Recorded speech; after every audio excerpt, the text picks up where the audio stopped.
So ayan guys, welcome to another session ng aking vlog. Yan. For my vlog today is syempre kalokohan lang to. What? Usually na ginagawa namin dito sa Red Tag. So bago ang lahat, syempre intro muna. So yan, welcome to my vlog. Yan, nandito kami ngayon sa RT Red Tag.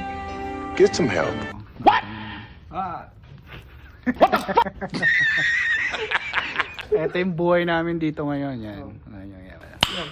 Nice. Wala lang. Trabaho lang. Ganoon naman talaga ang buhay, di ba? Minsan, wala trabaho.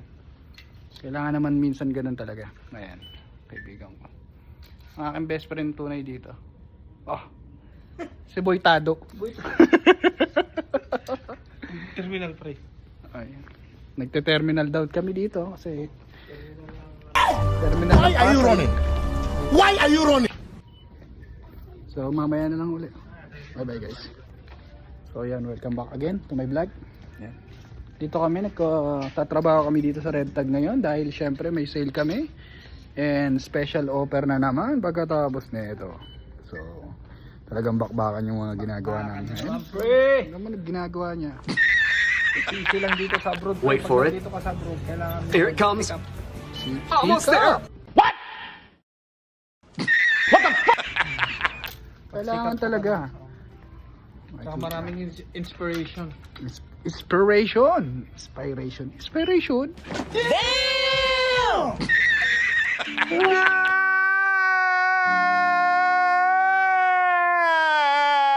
Inspired na.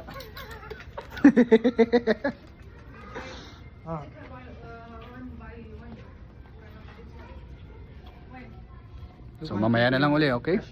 Trabaho muna kami. So yan, time check 7:44. So syempre, nandito pa rin kami sa Red Tag at pauwi na.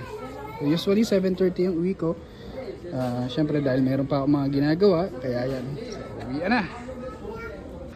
So yan, uwian na. Dito yung pinakamasarap na part lagi pagdating sa isang nagtatrabaho na OFW. So uwian. Yan. Makapagpahinga na. Pag-intindi ng mga bagay-bagay na pwedeng gawin para sa sarili, di ba? Sarap ng ganon, di ba? So ngayon, syempre, dahil day off, mag-out na muna tayo. Bye-bye Red Tag. So see you again sa next live ko o sa next video ko. Sana suportahan nyo yung aking page. Don't forget to follow, share and like the live para at least updated kayo sa lahat ng mga ginagawa kong video. So bye bye guys.